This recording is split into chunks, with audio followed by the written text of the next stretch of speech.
I grew tired of standing close to power. I wanted to become power myself. The night Benny "Bumpy" Carter was betrayed, he did not shout. He did not pull a gun. He did not send his men into the streets looking for blood. He only looked at the man who had sold him out and went silent. That silence frightened Harlem more than any threat ever could. Because the people who truly knew Bumpy understood one thing better than anyone else. When a loud man goes quiet, he is afraid. But when a dangerous man goes quiet, someone is about to disappear. And one by one, they did. This story begins in the winter of 1953, when Harlem was still a place of smoke-filled back rooms, whispered deals, Sunday church hats, late-night jazz, and hard men pretending they had soft hearts. By day, shopkeepers swept their sidewalks, children chased rubber balls between parked cars, and tired mothers stretched coins into meals. By night, another city woke up beneath the first one. A city of ledgers, rumors, protection money, and loyalty bought with favors instead of cash. At the center of that city stood Bumpy Carter. He was not the tallest man in Harlem. He was not the loudest. And he was not the cruelest either.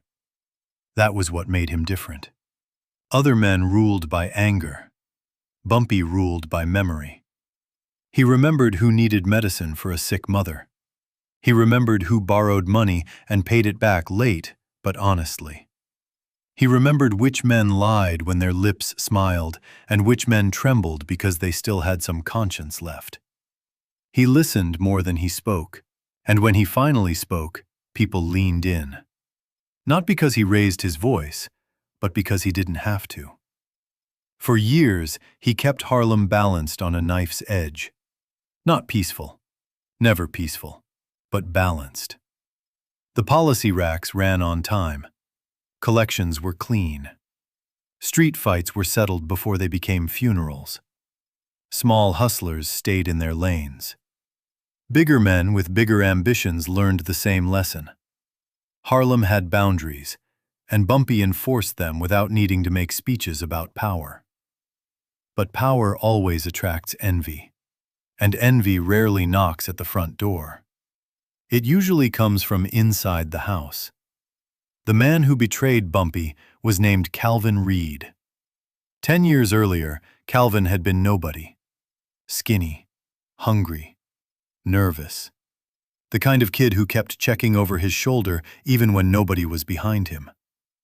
Bumpy had found him carrying bets for a numbers runner who drank more than he worked. Calvin was fast, clever, and desperate to matter. Bumpy gave him a chance, then another. Then one more after that. In time, Calvin became more than useful. He became trusted. He sat in meetings. He handled collections. He passed messages between storefront bankers and nightclub owners. He knew which envelopes carried cash and which carried names. He knew where Bumpy ate on Thursdays, where he prayed on Sundays, and which barbershop basement housed the books that could expose half the neighborhood. That kind of access is more dangerous than a loaded gun. And somewhere along the way, Calvin started confusing proximity with importance. He began to think that being near the throne meant he deserved to sit on it. The first sign came small. A runner shorted the books by $72. That happened sometimes. People gambled. People lied. People panicked. But when Bumpy asked Calvin about it, Calvin answered too quickly. The story was neat. Too neat. Bumpy said nothing. He just stared for a few seconds longer than usual and moved on. Then a truck carrying bonded whiskey vanished on Lenox. No witnesses, no bodies. Just gone. Again, Calvin had an explanation. Again, it came too smooth, like a rehearsed prayer. Then an old collector named Moses Turner was found in an alley with his jaw broken and 2 ribs cracked. Moses had been loyal since before Calvin knew how to knot a tie. He swore 3 white men from downtown grabbed him and demanded to know Bumpy's roots, Bumpy's guards, Bumpy's habits. That was when the room changed. Because downtown meant outsiders. And outsiders only knew that kind of detail if someone inside was talking. Bumpy listened to Moses, offered him water, told Freddie the medic to take care of him. Then he sent everyone else out and sat alone for nearly an hour in the back room of the barber shop while the ceiling fan turned above him like a slow, tired clock. When Marcus Hale came in, he found Bumpy with a ledger open in front of him, though he had not turned a single page. When Marcus Hale came in, he found Bumpy with a ledger open in front of him, though he had not read a word of it. Marcus closed the door behind him and waited. That was how long they had known each other. Long enough for silence to mean more than questions. Finally, Bumpy looked up. "Somebody is opening the house from the inside," he said. Marcus did not pretend to misunderstand. "You know who?" Bumpy's fingers rested on the ledger. Calm, steady, almost gentle. "I know who talks too smoothly. I know who explains too quickly. I know who keeps trying to solve problems before I finish describing them." "Calvin." Bumpy said nothing. Marcus exhaled slowly. "You want me to bring him in?" Still, Bumpy did not answer right away. He rose from the chair, walked to the window, and looked down at Lenox Avenue, where a fruit seller was packing up beneath a weak street lamp. A little girl skipped beside her mother, holding a paper sack of bread. 2 young men laughed outside a pool hall, as if the world were a simple place. Then Bumpy said, "No." Marcus frowned. "No? If Calvin betrayed me, then he didn't do it alone." That changed the room. Because betrayal from a frightened man was one thing. Betrayal backed by someone bigger was war. Bumpy turned around. "A man like Calvin doesn't suddenly grow courage. Somebody gave it to him. Somebody made him believe he could step over me and live." Marcus leaned against the wall, arms folded tight. "So what do we do?" Bumpy's face became unreadable. "We go quiet." And that was the part nobody in Harlem understood at first. When word spread that Moses Turner had been beaten and an inside leak had been discovered, people expected retaliation. They expected doors kicked in, names shouted, men dragged out of clubs by their collars. They expected Bumpy Carter to answer insult the old way. Instead, he said nothing. He canceled 2 meetings. He moved no soldiers. He raised no voice. To men who did not know him, it looked like weakness. To the few who did, it looked like weather changing. For the next 4 days, Bumpy moved through Harlem like a man with all the time in the world. He still visited the policy offices, still stopped by the church basement where old women boxed donated clothes, still sent money for a musician's hospital bill, still drank coffee in the back of Miss Evelyn's restaurant and asked if her son had written from Korea. But while the neighborhood saw calm, Marcus saw the pattern. Bumpy was listening. Not for loud things. Loud things lied. He listened for small shifts. Which messenger suddenly had more cash than usual? Which club owner began avoiding eye contact? Which collector changed his route without permission? Which white sedan appeared twice in 1 week on the wrong side of 125th Street? And above all, he watched Calvin Reed. Calvin kept performing loyalty with the desperation of a man who had practiced it in a mirror. He showed up early, stayed late, volunteered explanations nobody requested, brought information too perfect to be trusted. He laughed half a second too late at other men's jokes, like he was always checking whether it was safe to smile. The worst part was that Calvin did not yet understand Bumpy had already stepped back from him in his mind. Once a man has been judged in silence, the verdict is already halfway written. On the fifth night, Bumpy finally made a move. He went alone to a supper club on 133rd Street called the Blue Monarch, where trumpet music floated over tables dressed in white linen and low lamps. The owner, Arthur Bell, owed Bumpy 3 favors and feared owing a 4th. He greeted him with a trembling smile and led him upstairs to a private room that smelled of whiskey, old wood, and expensive secrets. There, waiting by the window, stood Vincent Moretti. Moretti ran pieces of downtown that polite people pretended not to see. Shipping fronts, dice rooms, labor strong-arms. He was one of those men who dressed like a banker, spoke like a priest, and thought like a knife. His hair was silver at the temples. His tie was immaculate. His smile never touched his eyes. He opened his arms slightly. "Bumpy, I wondered how long before you came."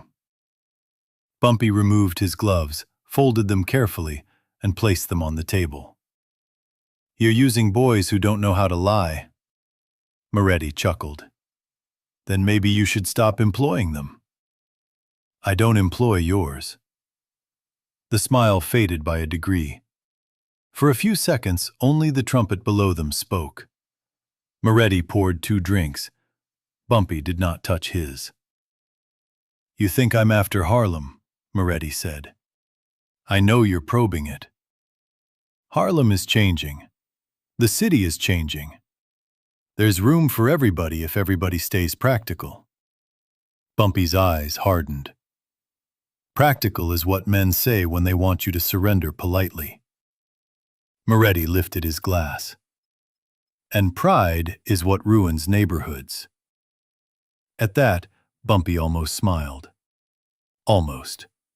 Because now he understood. This was not just about money. It never was. Men like Moretti did not merely want revenue. They wanted to be the reason other men slept poorly. They wanted to put their fingerprints on places they didn't build. Not because they loved those places, but because conquering them made them feel larger. Bumpy leaned forward slightly. "You sent Calvin." "Calvin came on his own." "That's worse for him." Moretti set down his drink. "He gave me routes, cash timings, names, weak doors. He told me your people still loved you, but they feared your silence when you were disappointed." That was an interesting phrase. Bumpy's voice stayed low. "Did he also tell you what happens after I stop talking?" For the first time, Moretti's gaze sharpened fully. The room had gone cold. Then Moretti smiled again, but this time it was thinner. "I don't believe in old legends, Bumpy. I believe in pressure. Everybody bends." Bumpy stood. "Not everybody," he said. He left without touching the drink. And from that moment on, men began to vanish. Not with sirens, not with gunfire, not with bodies left in alleys to be counted. They simply disappeared from the board. First went Eddie Vale, a bookkeeper who had quietly been moving Moretti's cash through a dry cleaning front on 8th Avenue. One morning, the shop opened late. By afternoon, federal taxmen were inside with ledgers in hand. By evening, Eddie was gone into custody, staring like a man who had fallen through a floor only he could not see. Then Louis Kessler disappeared. Louis handled drivers on the west side and liked expensive shoes, fast women, and telling people secrets he thought made him important. 3 nights after Bumpy met Moretti, Louis packed a suitcase, bought a one-way train ticket to Philadelphia, and left before dawn. Nobody knew why. Those who asked around heard only that Louis had suddenly decided New York was too crowded. After that, 2 of Moretti's warehouse guards failed to report for work. Their landlord said they had moved out in the middle of the night. Their girlfriends said they'd been spooked. One bartender swore he heard one of them whisper, "He knows my mother's address." Then a union fixer named Sal Perino was exposed in the newspapers for skimming relief funds meant for widows of dead dock workers. His own people turned on him by noon. By sunset, he was finished in every room that mattered. No shots, no speeches, no public revenge. Just subtraction. That was the terrifying part. Every man who had accepted money to step into Harlem suddenly woke up unsure which secret Bumpy held, which debt he might call in, which shame he might place under a bright enough light to burn. Men who feared prison, scandal, exile, or poverty started backing away from Moretti one step at a time, each pretending his own retreat was unrelated to the others. But in truth, all of them felt the same thing. They felt Bumpy's silence moving toward them. Before we go further, tell me in the comments where you're watching this video from. And if you're enjoying this story so far, don't forget to subscribe to the channel so you don't miss the next one. Calvin Reed noticed the change before anyone said it aloud. Rooms that used to welcome him became careful around him. Conversations stopped when he entered. Men answered him with only the number of words required. Nobody challenged him. Nobody accused him. That would have been easier to survive. Instead, they became polite. And politeness from dangerous men is often the first sign of burial. Calvin tried to see Moretti twice that week. The first time he was told Mr. Moretti was unavailable. The second time, he waited in a hallway for an hour before a bodyguard informed him the meeting had been postponed. That was when Calvin finally understood the shape of his mistake. He had not joined a stronger side. He had simply stepped out from under one roof and discovered the rain belonged to everybody else. On a rainy Thursday evening, he went to the one place he swore he would never return under pressure. His mother's apartment on 141st Street. Mrs. Reed opened the door and froze at the sight of him. Calvin kissed her cheek too quickly, carrying fear on him like cold smoke. She asked what was wrong. He lied. Said he only wanted supper. She served him beans, cornbread, and weak tea because that was what she had. Halfway through the meal, there was a soft knock at the door. Not hard, not urgent, just certain. Calvin stopped chewing. His mother looked toward the hallway. "You expecting someone?" He stood so suddenly his chair scraped the floor. A bead of sweat rolled down the side of his face. The knock came again. When Mrs. Reed moved toward the door, Calvin nearly grabbed her arm. No!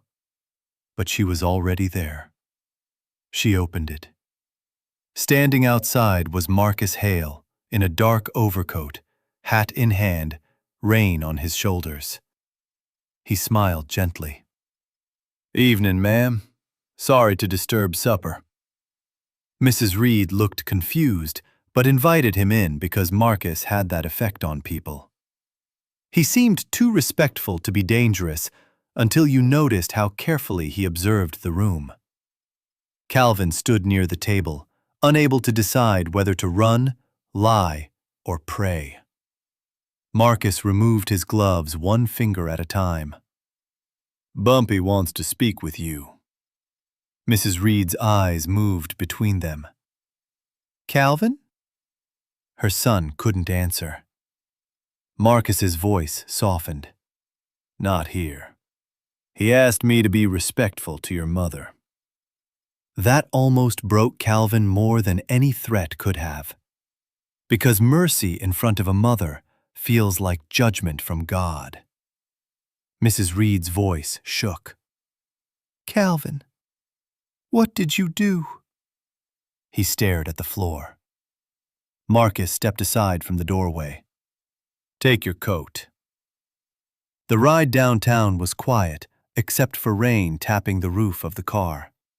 Calvin kept imagining a final destination, some cellar, some dock, some dark room he would never leave.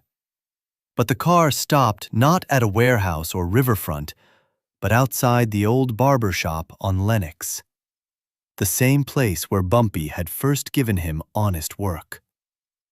That hurt worse. Inside, the basement lamp cast a tired yellow circle over the table. Ledgers lined the walls. A fan turned overhead. And Bumpy sat alone, wearing a charcoal suit, one hand resting on a closed notebook.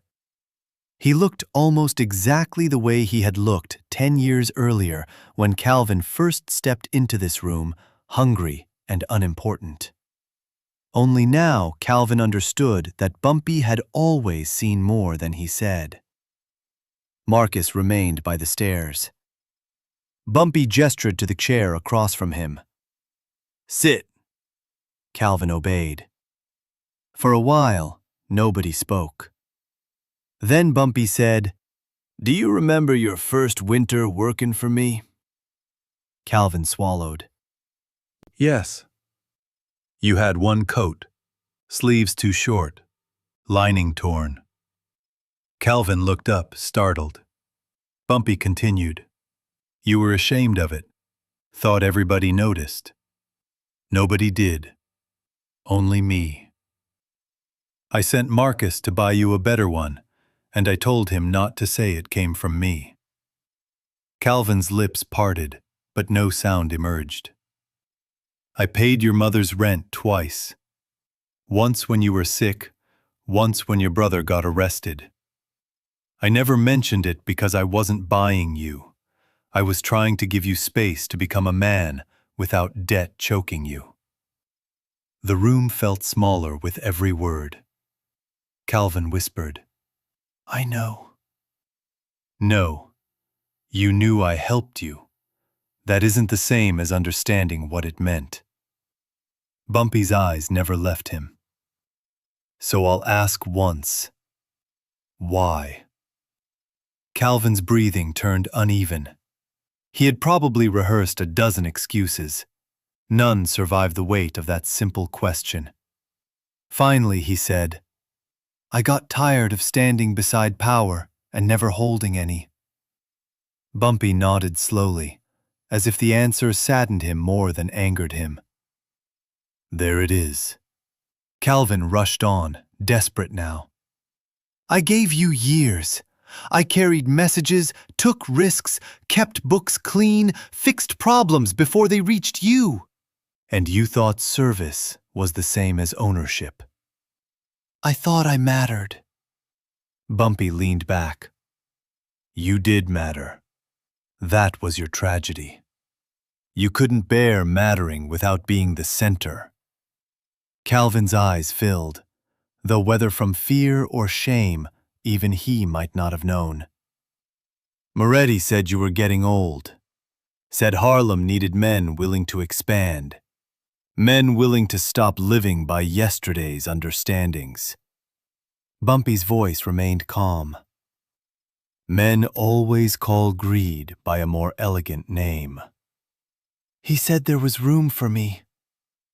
"There was," Bumpy replied. "Just not above me." The sentence landed with the quiet force of truth that had taken too long to arrive. Calvin's shoulders slumped. For the first time since entering, he looked young again. Not like a player in a great criminal game, just like a weak man who mistook appetite for destiny. "Are you going to kill me?" he asked. Marcus did not move. The fan kept turning. Upstairs, somebody laughed in the barber shop, a normal sound from a normal world. Bumpy looked at Calvin for a long time. Then he said, "No." Calvin blinked, not understanding. "If I kill you," Bumpy said, "you become a warning to other men. A story. A lesson they can admire from a distance. That's too generous." He opened the notebook. Inside were copies of Calvin's side lectures, payments from Moretti, addresses, dates, false accounts, names of the men Calvin had misled, undercut, or quietly sold to strangers. Calvin stared at the pages like they were his own obituary. "I already gave pieces of this to Moretti's rivals," Bumpy continued. "The rest goes where it needs to go, if I decide it should. Every door you hope to enter will close. Every man you tried to impress will deny ever knowing you. If you stay in New York, you'll be alone. If you leave, you'll leave with nothing but the knowledge that you traded loyalty for a seat nobody saved for you." Calvin's mouth trembled. "Please."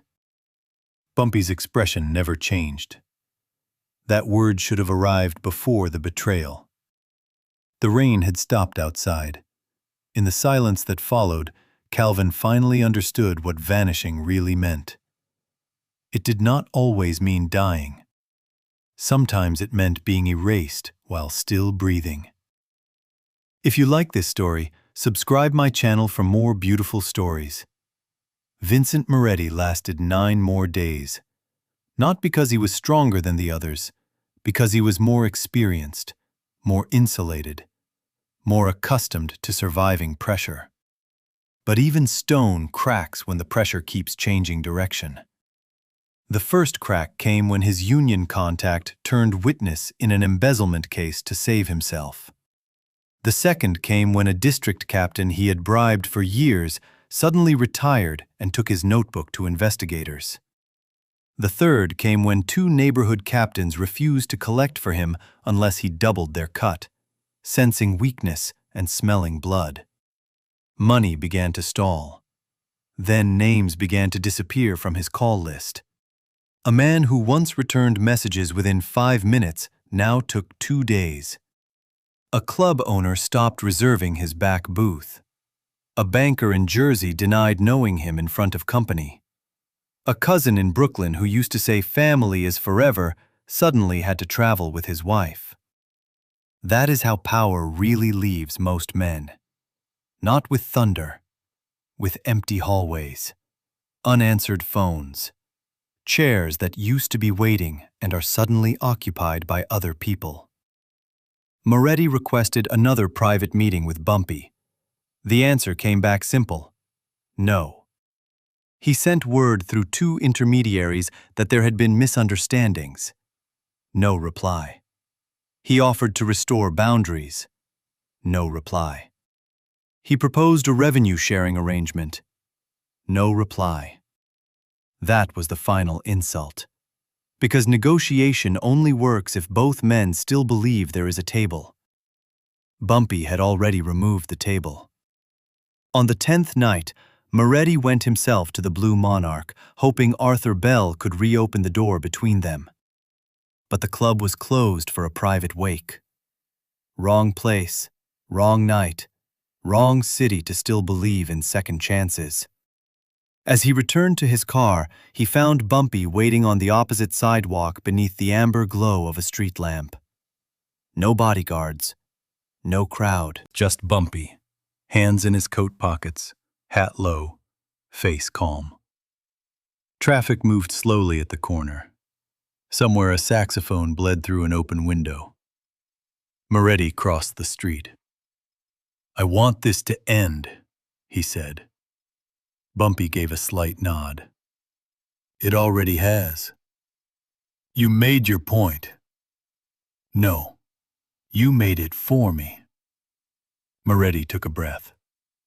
"You think you won because some frightened men backed away?" Bumpy looked at him with almost tired eyes. I won the day you mistook betrayal for foundation. Nothing built on a traitor stands long. That sentence struck deeper than Moretti let show. He tried one last angle. We can still do business. You still don't understand. This was never business after you touched my house from the inside. A long silence followed. Moretti studied him, perhaps finally searching for the rage everyone described and never quite saw. But Bumpy did not look enraged. That would have been easier to negotiate with. He looked decided, and that is more dangerous. So what happens now? Moretti asked. Bumpy glanced past him toward the dark shape of his sedan parked at the curb. Tomorrow morning, 3 men will stop. So what happens now? Moretti asked. Bumpy glanced past him toward the dark shape of his sedan parked at the curb. Then he looked back at him and said, very softly, tomorrow morning, 3 men will stop taking your calls. By noon, 2 more will decide your money is too dangerous to touch. Before nightfall, the men you paid to stand beside you will begin explaining why they were never really with you at all. Moretti's jaw tightened. Bumpy stepped a little closer, not threatening, not dramatic, just certain. And that will be the clean part. For the first time that night, Vincent Moretti looked older than his reputation. The confidence was still there, but it had begun to sag at the edges. Men like him never believed they could truly lose. They believed in setbacks, bargains, temporary pressure, but not endings. Endings belonged to smaller people. You're bluffing, Moretti said. Bumpy almost smiled. That's the problem with men who lie for a living. They forget truth doesn't need decoration. Then he turned and walked away. He did not wait for the last word. He did not offer a warning. He did not threaten to send anyone after Moretti. He left him standing beneath that street lamp with traffic hissing past the curb and the cold settling into his coat like doubt. And by sunrise, the unraveling began. The first call Moretti made that morning went unanswered. The second was answered by a secretary who said Mr. Caparelli was unavailable. The third reached a man in Jersey who once swore family came before business. This time the voice on the other end was dry, cautious, and short. Don't call here again. By 10 o'clock, one of his cash routes had frozen. By noon, a banker he trusted refused to release a transfer. At 2 in the afternoon, a precinct captain who had accepted envelopes for years sent word that he was suddenly under scrutiny and could no longer be seen near anything improper. At 4, the union middleman who handled warehouse labor vanished into protective silence. Not dead, just gone. And that was exactly how Bumpy preferred it, because fear grows best in empty spaces. When a man is killed, people understand the rule. When a man disappears from your side without explanation, everybody starts inventing their own. By the 3rd day, Moretti was no longer controlling events. He was reacting to them.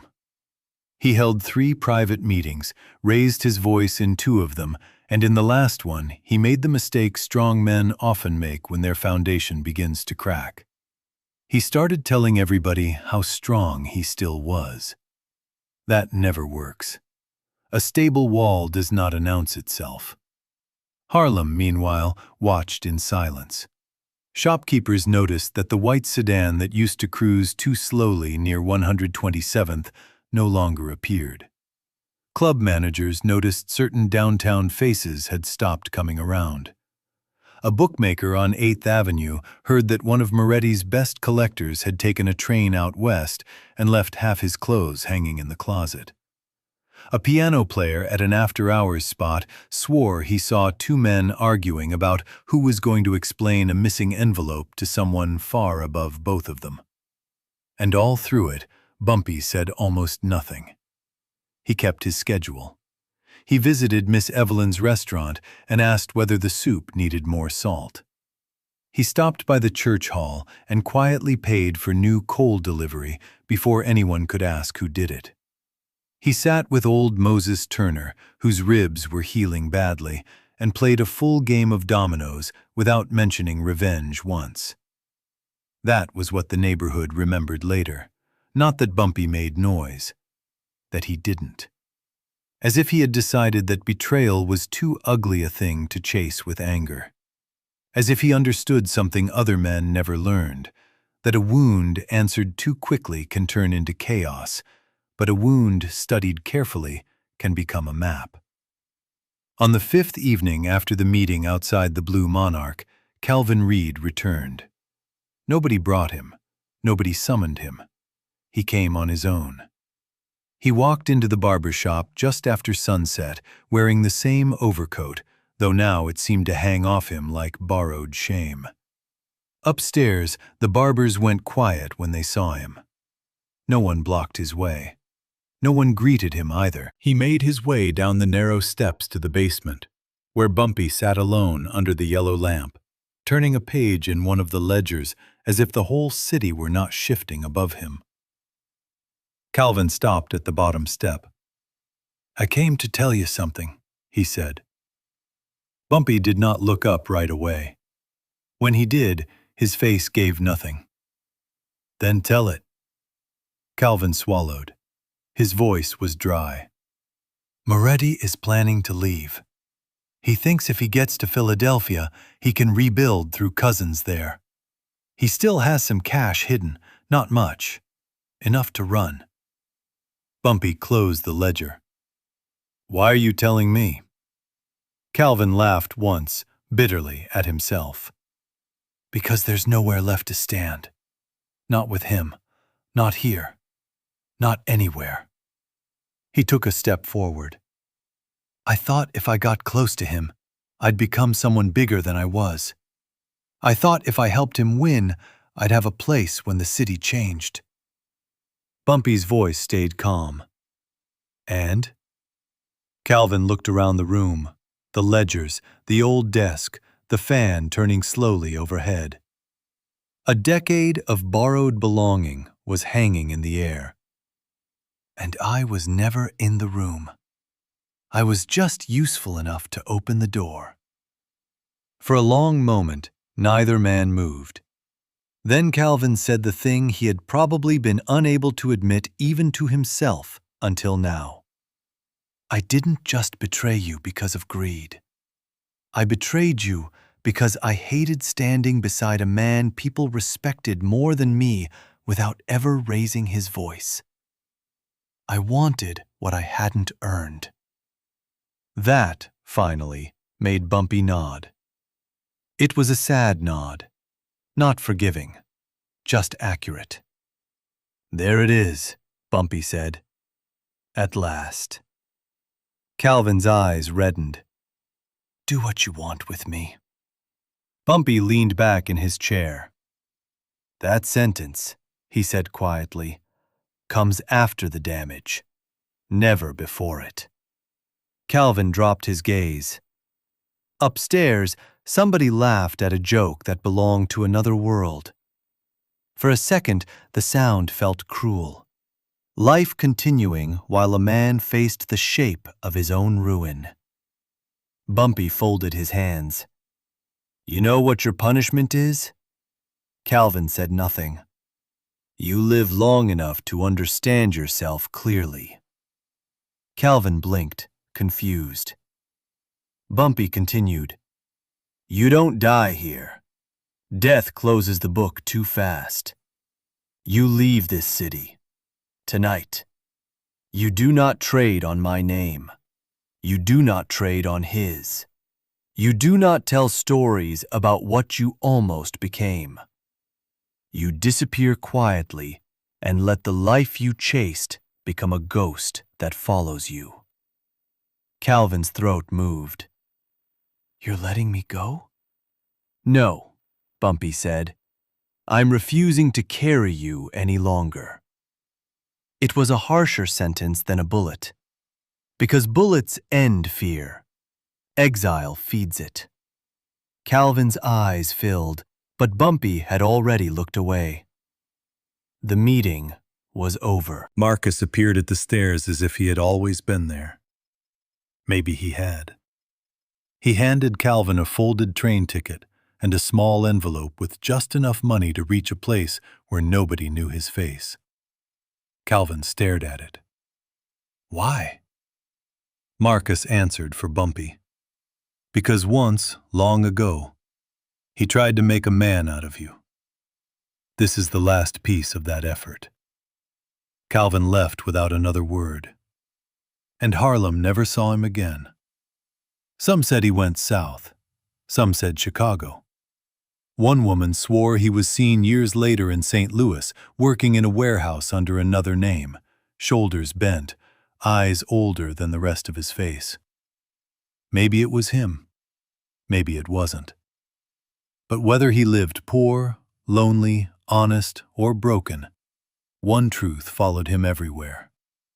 He had once stood close to loyalty and chosen vanity instead. And there is no city in the world large enough to hide a man from that kind of memory. As for Vincent Moretti, he never made it to Philadelphia. Not because anyone shot him on a station platform. Not because a car pulled up beside him in the dark. Because by the time he tried to leave, leaving had become impossible. His money was trapped. His roots were exposed. The men above him no longer trusted him, and the men below him had already begun drifting toward safer suns. A week after his last meeting with Bumpy, Moretti was called downtown to explain missing funds, damaged partnerships, and the sudden collapse of operations he had bragged he controlled. He entered that building wearing a perfect suit and a face full of practiced authority. He came out smaller. Not arrested.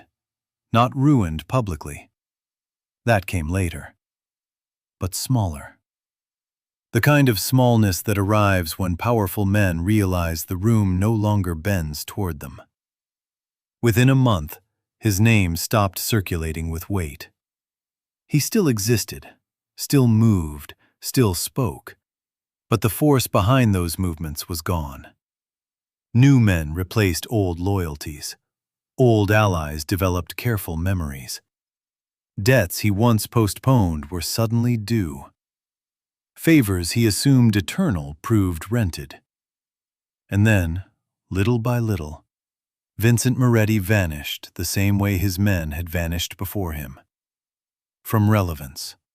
From fear. From consequence. No headline announced it. No funeral marked it. He simply ceased to matter in the places where he once believed himself untouchable. That was Bumpy's final answer. Not destruction for its own sake. Correction. Harlem did not need a war paraded through its streets. Mothers already had enough to fear. Shop windows already knew enough broken glass. Children already heard too many adult silences through apartment walls at night. What Harlem needed was a reminder that betrayal has a cost, that patience is not surrender, that silence, in the hands of the right man, can become judgment. Weeks later, on a cold Sunday morning, Bumpy stood outside a church while people in dark coats drifted in beneath a gray sky. The choir inside was rehearsing, faint through the doors. Marcus came to stand beside him on the sidewalk. "It's done," Marcus said. Bumpy nodded once. "You ever think of finishing it the other way?" Marcus asked. Bumpy knew what he meant. The loud way. The quick way. The way stories get made around men who want to be feared. He watched a little boy straighten his mother's glove as they climbed the church steps. Then he said, "The city already has enough ghosts." Marcus gave a quiet half-smile.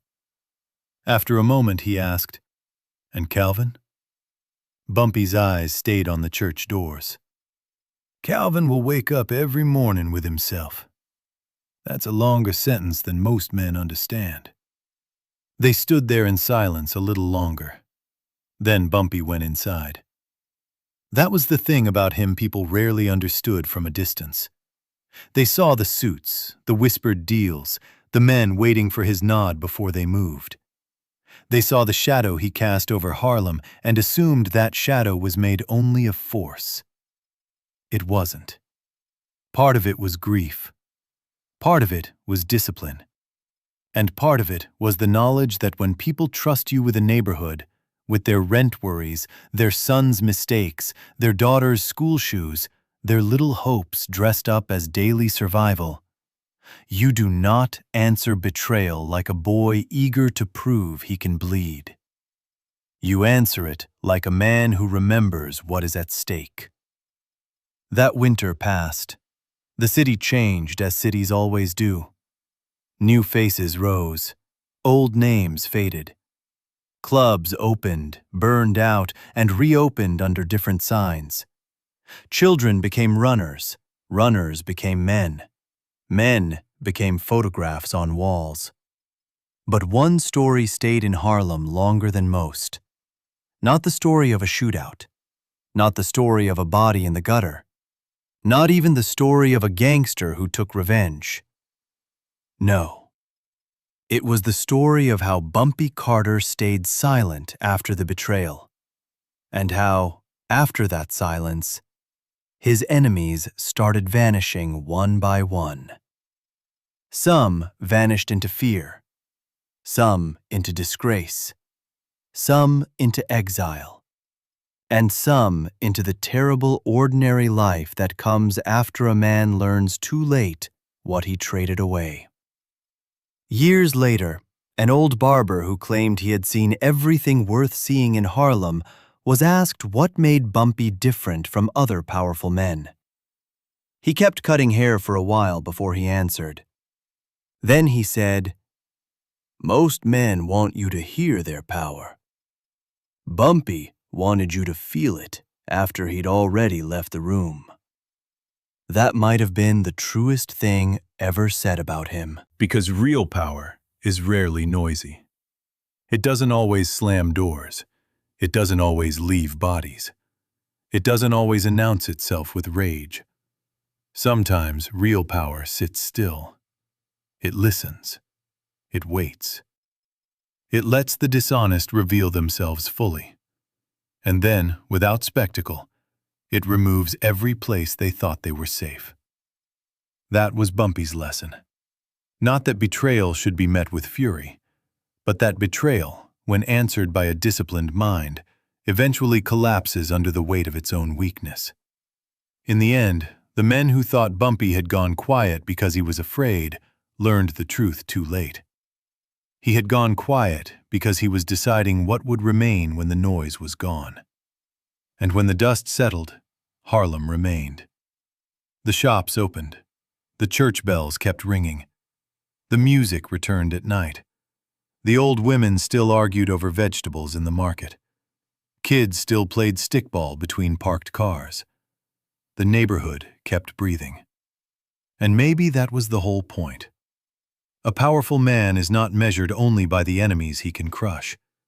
He is measured by what he protects while everyone else is busy counting damage.